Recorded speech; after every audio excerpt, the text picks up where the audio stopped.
Many people who got into Flesh and Blood back in the day know it is the game that was way too expensive. The single card prices were just through the roof.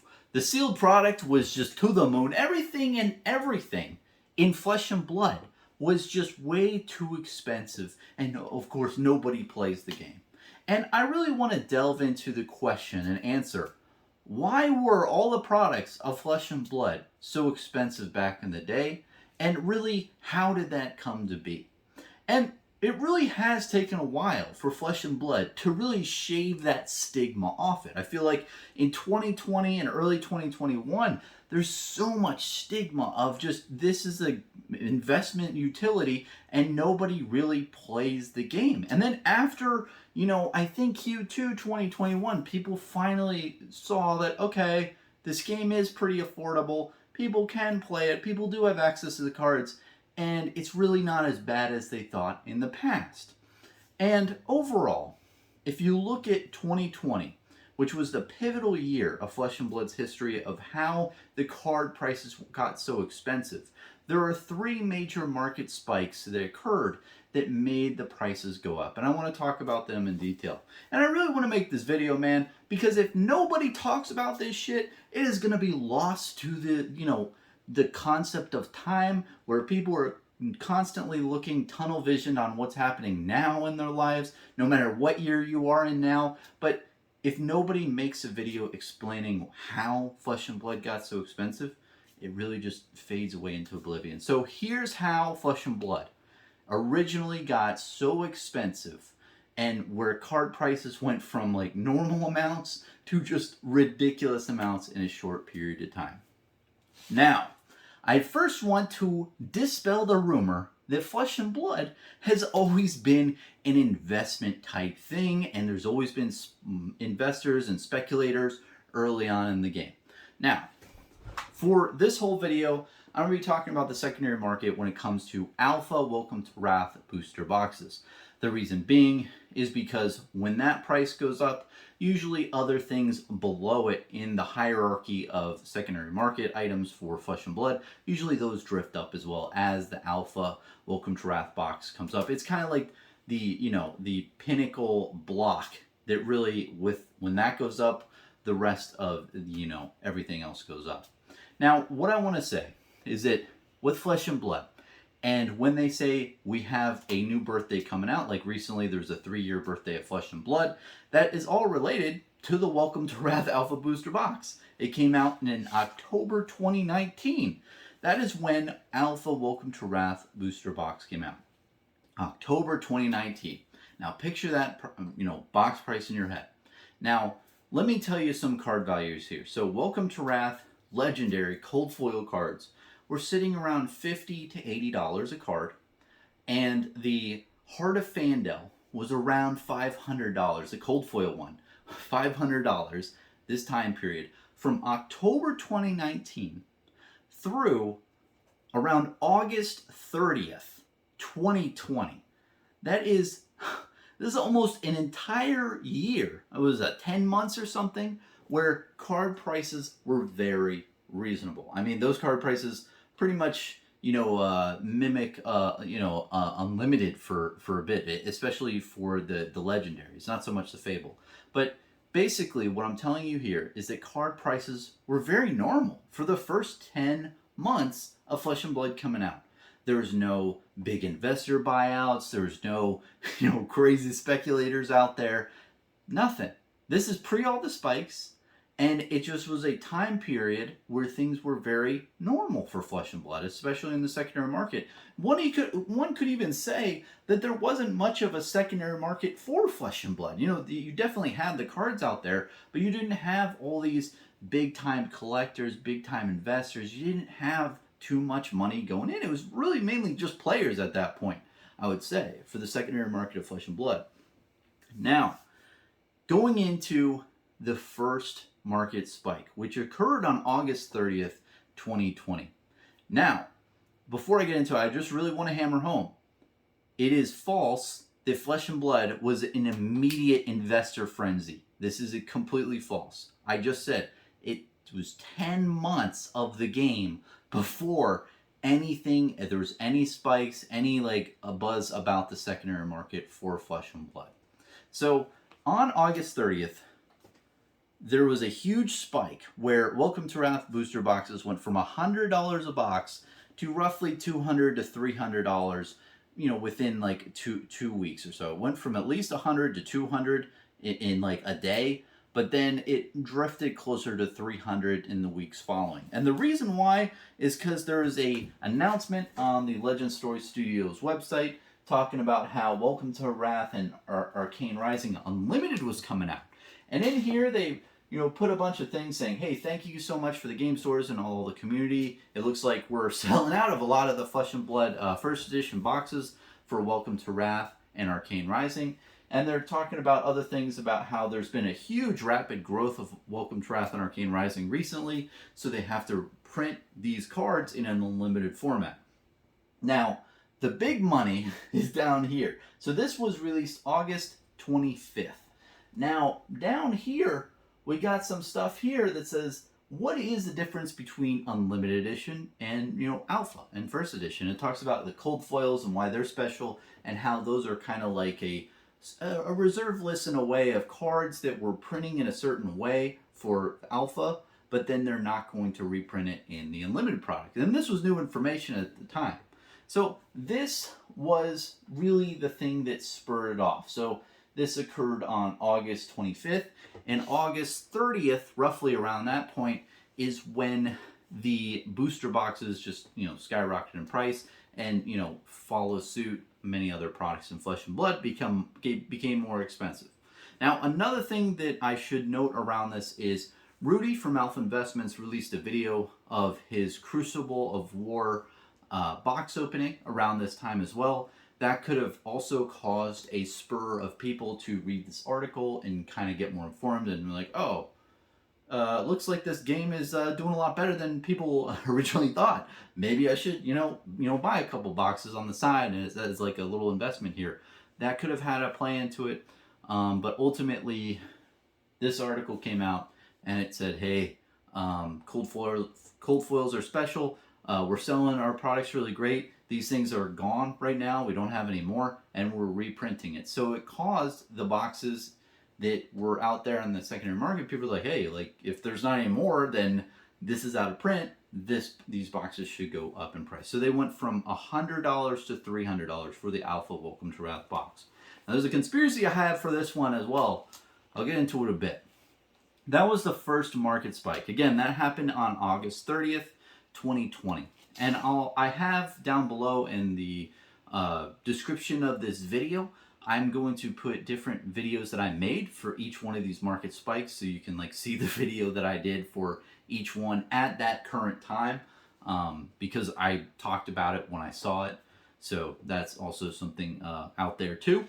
Now going into the second market spike for Flesh and Blood in 2020, it happened in October 22nd, 2020. And this is when box prices for Welcome to Wrath went from $300 to $500. Now, the biggest reason for this is there's the Channel Fireball partnership, and I'll bring that link up here. I'll put these links down below as well, but basically this is on the Legend Story Studio site. It's October 2020 is when it got released, October 20th in 2020. And essentially, all it says is there's a content partnership with CFB. It showed the Gambler's Glove artwork for reasons. I've always wondered why they use that artwork for this partnership, but I think in 2022 we can look back and like, oh, okay, that makes sense. But anyway, I digress. Going into it, it says a little bit here about how, CFB is pretty cool and, anyway, like this is going to be a good partnership. Ultimately, though, what was interesting is right when they announced this, Channel Fireball instantly put all these card prices for Unlimited onto their website and said, hey, we're now stocking Flesh and Blood. Like they instantly did it. Like they started selling at this date of when this was released. Now, something I kind of want to dive back to the first spike is that this deal took months to do. I do not know the details behind this deal. I don't. But from talks, I believe Rudy talked about it in a couple of videos, and I think we've heard different. I think maybe James White has commented on this. It took months to do this. So if it took months to do this, and the first market spike was August 30th, then you kind of have to wonder, did they know that they were going to be a big player in the decision making of consumers buying it? Did they know that this information was going to release ahead of time? So basically they knew it was going to release in 2 months. So a lot of people who knew this information bought up the product because they knew that this was going down. So they knew it 2 months ahead of time when the first market spike happened. And then when the second market spike happened, because the rest of the public figured out the information that CFB was involved with Flesh and Blood, then it spiked. It kind of made me think that at the time. Now, that's pure speculation. I don't know if that's true or not, but it always like haunted me. I was like, maybe that's the reason. So essentially, if you were around this time period of Flesh and Blood, it was a very chill time. You know, people were new to the community. People wanted the game to grow. And it was like this little village here. When CFB showed up, it was the biggest fucking deal. Like, it was nuts. It was, no one thought that this was going to happen that quick. And because this happened, it was such a big burst of new people coming into the game because, you know, they marketed it to their client base. You know, you had those amounts of people. And then you had the people in the Flesh and Blood community just doubling down and be like, oh shit, like this is going off. Because I feel like everybody in the Flesh and Blood community at the time knew the game had legs, knew that it was a really damn good game, but we were all worried that, like, what if this just never launches? Or what if, you know, things in the macroeconomic world change to where people don't want to spend money on trading card games as much, like the indie ones? You know, it was a way different time period from where we are in 2022. And I really want to stress that. And the reason why I'm talking about this a lot is because now you're like, oh, CFB, you know, Flesh and Blood, okay. You know, but it was a really damn big deal back in 2020. And I really want to hammer that home. Because something else that I really want to touch on is the big FUD in Flesh and Blood in between August 30th and October 22nd when CFB got in, and when the Unlimited product got released. When everyone had alpha cards, right? So we're talking about September 2020 here. This is between the two spikes that I just talked about. There's a really big time period where people were just getting out of the game. They said, hey, you know, my alpha box went from $100 to $300. I want to sell it. Boom, I'm out. Like, once Unlimited cards come out, no one's going to want the alpha stuff. No one's going to want this alpha stuff that looks exactly the same as Unlimited. Why would anyone care? You had a lot of that mentality. I know right now you're thinking, what the fuck? were these a lot of dum-dums back in the day? But hey, man, that's how people's mindsets were. People thought, hey, when you reprint Unlimited and it's going to have black border as well, and it's going to look like the same card, who is going to want the cold foil versions and who is going to want the alpha versions of the cards? So people who had made 200 to 300% margins on their initial investment or purchase of the product of Flesh and Blood, they were like, yeah, that's pretty damn good. I'll sell it for $300. You know, I'll get out all the stuff I own here, sell it out, and because they thought Unlimited was going to tank the price of alpha. And they didn't believe in the game, frankly. They didn't think that it had long-term potential, or they, you know, sometimes people have expenses in life and they look at their cards and like, I'd rather have, you know, $1,000 instead of, you know, all this stuff on my table. So that's a really good point to notice too, is that in September 2020, people were just really fearful. There's a lot of FUD. People just didn't think that, you know, the card prices would hold after the first spike. Now, after the second spike, when CFB entered the scene in October 22nd, things got nuts. It just went nuts. I mean, the booster boxes of Alpha Welcome to Wrath Almost instantly went to $500 a box from what I remember. And it soon thereafter, I believe it took a month or maybe a month and a half, but the prices of the boxes slowly rose to $1,000 as, you know, CFB sold out. And CFB got a shit ton of boxes of Welcome to Wrath and Arcane Rising. If I had to estimate, I'd say 1,500 of each, but I'm not too sure. I'm just thinking back of their eBay transactions and their store transactions. I'd imagine it was at least 15,000 of Welcome to Wrath Alpha, or no, 1,500 of Welcome to Wrath Alpha and Arcane Rising first. And that's a big deal because, you know, at the time, you have to remember the print run for each of those sets were 16,000. The game has only been out for has been out for a full year. So you've had tons of, you know, Kiwis over there at New Zealand cracking these boxes, having a great time. You've had tons of, you know, Americans and other people out there just cracking these boxes, thinking they're just $100 boxes. So having 1,500 boxes of Welcome to Wrath Alpha is big. Like CFB probably had 80% plus of the U.S. market of sealed product because people weren't thinking of an investment for the last 11 months in 2020 in the end. Like, people had not thought of this as an investment as much. Well, some people did. And those lucky bastards probably made out like a bandit. But for the most of the general public, they didn't really feel it that way as an investment. So that really kind of wraps it up for the second market spike. Again, it was because of the CFB content partnership. And I also addressed the first market spike, which on the surface looks to be from the Welcome to Wrath Unlimited announcement from LSS. But secretly, I don't know. It could be because CFB had, you know, almost closed the deal with LSS at that time. And people figured that out. And then they bought in at this time. Hard to tell. All speculation. Anyway, so that leaves us to the third market spike, which happened in December 13th, 2020. Now, this one was quite interesting. It was a moment in time for Flesh and Blood where prices were already ridiculous. You know, you had these Welcome to Wrath Alpha boxes for roughly $1,000, maybe $800. You had all these other card prices increase in value just tenfold, 20-fold, 30-fold in an extremely short amount of time period. I mean, there's a lot of people on the Wall Street Discord who mentioned that, you know, the Flesh and Blood increased in price more or about the same as Magic the Gathering did in 20, 25 years. It was just unreasonably crazy, and people were just what's the word? People were just honestly hopeful, but also just thinking like, how the hell did this happen, right?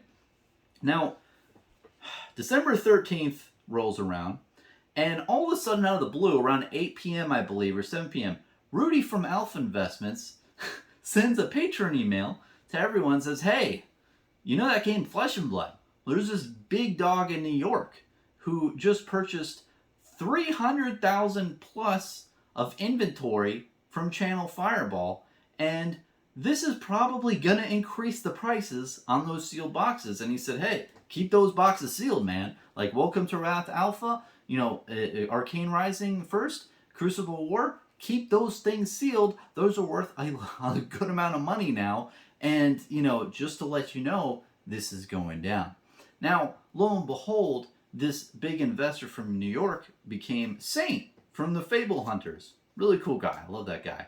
And it was really interesting how, Saint released a couple videos here or thereafter, I think 3 days after. And I remember first watching those videos, and I first thought, man, this guy's probably going to talk about like ROI, like return on investment and all these investment type things, and how this is a really good play for the long run or short term. But he didn't do that. If you look at Saint's early videos, he just talked about just passionately liking collecting and trading cards. He talked about his story of Magic the Gathering and how he felt a little burned by different things that he collected in the past. And he said, yeah, I've been opening Flesh and Blood recently, and this is good shit. Like, I love this game. This game's awesome, and you put money in things that you love. And when I heard all those talking points, and I didn't hear one time that Saint said anything about investing, he just said he loved the game. I was just like blown back by that. Like, just from the initial Rudy email to those videos, it just like painted a whole new picture for what was going on, and it just really kind of blew me away. So that's really what went down. So at 8 o'clock, December 13th, going back to this post Rudy, once he did that, the market for Flesh and Blood went absolutely fucking mad. This was probably the biggest spike, if not the second biggest compared to the second spike. It was it was legendary. If you were on the Wall Street Discord at that time, there's just so many memes and people just so happy. They're like, shit, these prices are going up like skyrocketing. So essentially the Welcome to Wrath alpha box went to like $2,000 in a very short amount of period of time around December 13th. It just everything across the board, man. People were buying out whatever they could get a handle on. People would literally go to different LGSs and just buy everything out. They'd like add everything to their cart, buy them out. And it was funny because people would try to find these like hole in the wall LGSs in the middle of fucking nowhere, and just like they had like Welcome to Wrath alpha boxes for like, you know, $300 a box, and they just, you know, just empty like the whole store and just buy them out. It was wild. And if you're around that period of time, you know, like things just got to a point where it was exciting, but everyone was concerned. People knew that this was just unreasonable amount of increase of product. And it was around this time where I put on a lot of my videos disclaimers, because I was like, shit, this is wild, man. Like, there's no reason why like things should appreciate in this short amount of period of time.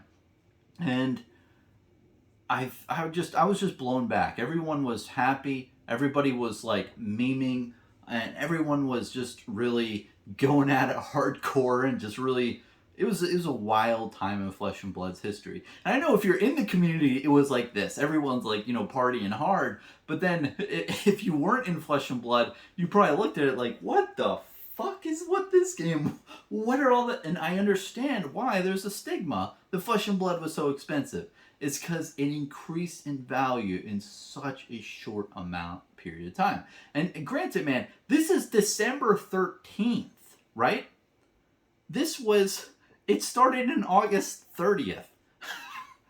It's like, this is, what was a 4-month period of time where Flesh and Blood went from like $50 legendary cold foils and Welcome to Wrath to like $800 ones. I remember the only expensive legendary I got for Welcome to Wrath Alpha was the cold foil Bravo, and I got it for like $100. And then when I made that purchase, or it was like $100 or $200, I felt sick to my stomach. I was like, oh shit, that's a lot of money for a trading card.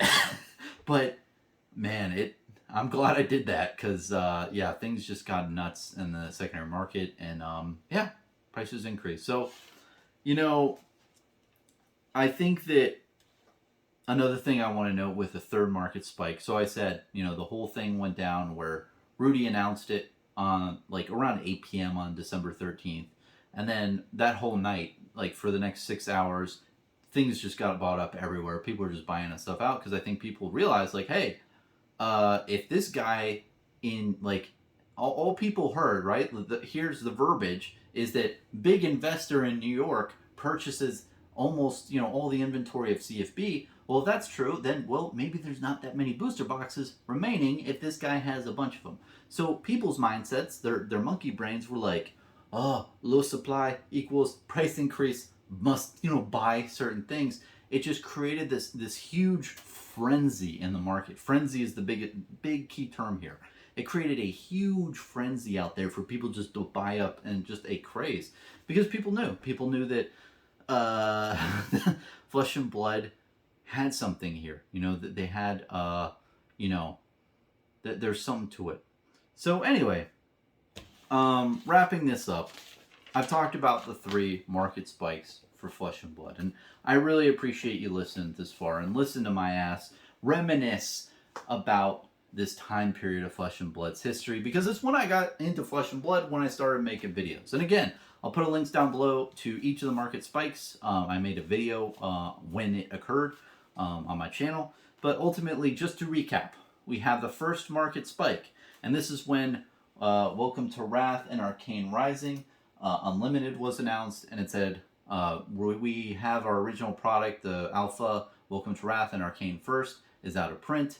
And it's very special. And there's not as much of it anymore. So people just bought it up. Now, this is what people on the street will tell you, but in my conspiracy theory brain, I think people might have already known about CFB partnering with, Flesh and Blood at this time. So, that helped it. Also, there was the Rudy video that also got people interested in here. I think he made a Crucible War box break video for the release. Now, the second market spike of Flesh and Blood was because of the announcement partnership of CFB with Flesh and Blood. That caused a huge amount of people to get into the game, because it's a huge market that they already have out there that was bringing to Flesh and Blood, and it made a lot of people in Flesh and Blood just double down, because they realized, okay, this game has legs, but not only does it have legs, it has a really big partner in its pocket. And before that time, people were just a little skittish and not sure if Flesh and Blood would succeed.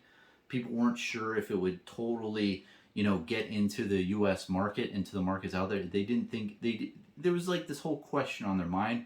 But after this, people got really it was just they felt like it was less risk of Flesh and Blood going under, because they were making big deals.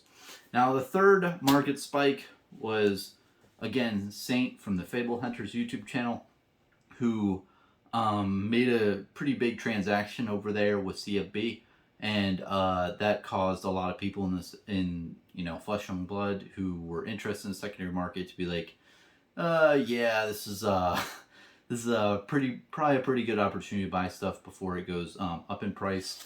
So yeah, that is all of the market spikes of Flesh and Blood. And let me know what you think down in the comment section below, of if you have any questions for me in this time period. And please, if anyone was around in Flesh and Blood's history, please let me know down below if I got anything wrong, or if you have a different perspective. I would love to hear it. It'd be very interesting, because like I said in the beginning, if this stuff is not recorded or put down out there in the internet, it is just washed away throughout time. And the thing that really bugs me is that the general public's belief is that Flesh and Blood was always an investment type thing. And I've totally debunked that in this video. Is that the first 10 months of Flesh and Blood, from October 2019 to August 30th, 2020, there were reasonable price Flesh and Blood cards. No investors were in this game. Granted, there were probably some lucky bastards out there, but the card prices on the secondary market, the single prices, were very reasonable. So were the sealed booster boxes. There wasn't as big of a spike that happened here. So the major spikes happened again. It was in August 30th was the first spike. Welcome to Wrath Alpha booster boxes went from 100 to around 300 in a short amount of time. The second was October 22nd, went from 500 roughly, instantly went to 500 to $1,000 over the next month. And then the third market spike was in December 13th, that went from $1,000 to $2,000 for Welcome to Wrath Alpha booster boxes. So you can see here that it didn't happen instantly when it, released. There was 10 months where it was just pretty flat, for the most part, just normal. And then it just spiked, and then it, dipped a little probably, and then spiked again, and then spiked again. And then after that in 2021, it really kind of smoothed out over the course after that, and there really hasn't been as much spikes that have occurred. So, going into the end, I want to ramble a little bit, and I want to just go into tell you what I think. You might say, well, Bronson, you've said the word CFB a good amount of times, and they seem to be coming up in each one of those scenarios of market spikes. And I'm okay. You're a very astute viewer. Very very good question. And I'm like, well, what happened here? Is this a whole market manipulation thing? Is this a whole pump and dump? Has it always been like a speculator type thing of people just riding it up and riding it down? And like people realize this is a good opportunity to interact with the secondary market and get a lot of money out and have an investment type of thing. And I don't think so.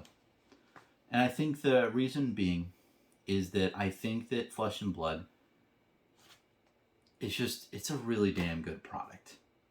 The game's good. The lore is good. The everything about the game is really damn good. And I think that it just took a while for people to wake the fuck up and just realize that it's a good game.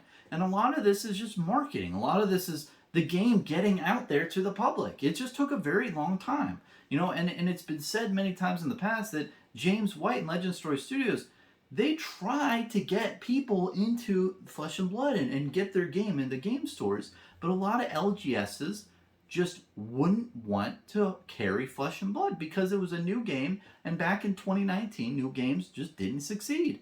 New games were crap. New games were a net loss for game stores. They couldn't make money. So it just took a while for people to get acclimated to Flesh and Blood. That's what I tell you. That is my perspective of how it went down. And I think that the market prices for Flesh and Blood, they are what they are. And I think that there's a lot of collectors out there. There from the beginning of the game, but I think we've gotten a lot of collectors going through the last couple of years that have come into Flesh and Blood that realize it's a quality game that they want to collect it. I mean, look at the card prices for Uprising, like a brand new set. Why are they so expensive? Why are the card prices so expensive for a brand new set that's the 7th set versus the 1st and the 2nd sets? It's because people realize that this is a good product. People like the product. People like the cards. People realize that Legend Story Studios is making a good product, and they have collectible cards in them, like the Marvel Cold Foil Dragons, and many other different variants and whatnot in the game. So that's my answer. And I know at the heart of it, it looks like Channel Fireball did things to prop up the price. I'm just going to say it like it is. It looks like that at the beginning, but it's not like CFB had this huge track record before Flesh and Blood that they pump up these penny stock type, new TCGs in the market, and then they dump their product and just get off the game and have like this one night stand with this game where they, milk it for all it's worth and then just shove it off into oblivion. No. I think that they cared about their image. They cared about what they were doing. And they realized Flesh and Blood was a really damn good game. They realized that there was something here. There's some business relationship, but I think they actually played the game. I think they actually looked into the game before they started selling it. I'm telling you.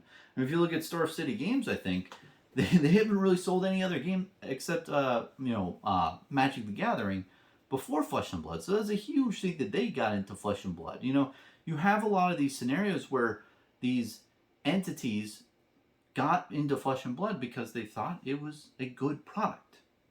And that really just brings me back to, I think the cards in Flesh and Blood are expensive because the game is really good. I like the game. And I think a lot of other people out there like the game. And again, putting Saint from Fable Hunters, shout out to you, man. I love you, Saint. Overall, he loves the game. He loves the damn game, And there's a lot of other collectors out there that I'm not mentioning, but you guys too. You guys love the game of Flesh and Blood. There's a lot of people out there who just really like the game. And I don't know. I know, starting to sound like I'm the biggest Kool-Aid drinker, but it's just, when you analyze the product and everything about it, it is really damn good. They put their heart and souls into this. The artwork is top notch. They don't chintz out on that shit. They print from Carta Monday, which is a leader in the industry, prints Magic the Gathering for the longest time now.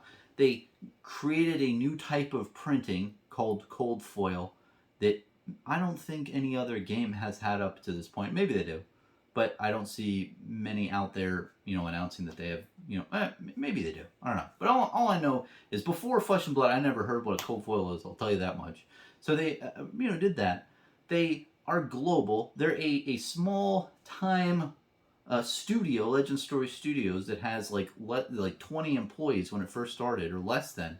You have so much going for this company and for this game that you have the extremely small overhead, no debt. You have so much going on, and I think that people realize that, whoa, like these people know how to make a trading card game, and this is going to succeed, and I want to be in this. What I can tell you straight up as well is that I felt those things when I got into Flesh and Blood. It took me about 2 to 3 weeks where I was constantly analyzing the game, all the aspects of it, and I came to that conclusion that it was a really damn good game. And when I figured that out, and when I figured a couple of things out about the game, and how much depth it has, and how much care, and how much, things that they put in the product, I wanted to go all in. And I did. I bought so many, bulk collections and different collections out there. I started a buying spree for the year after that. I just kept buying things here and there, good opportunities here and there, constantly buying. I stopped buying other stuff that I had previously bought, and I just solely focused on Flesh and Blood, buying it out. And I'm sitting now at 1% of Welcome to Wrath and Arcane Rising bulk for the game that I love. And I have no intention of selling that. I want to keep that for a very long time. I think that's a cool thing as a collector to have for the game. So, to answer the question of why, I've already told you how the game got expensive, but why? I think the answer to why is because it's a really damn good game.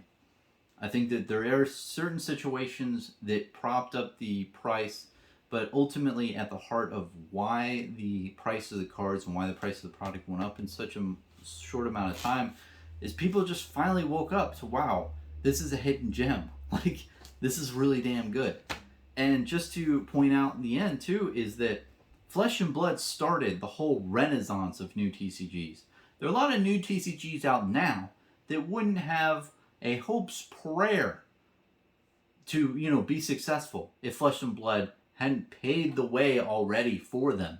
Because Flesh and Blood made the consumers and made people out there in the industry realize, including stores, that new TCGs can come up and they can take a good amount of market share and they can be successful.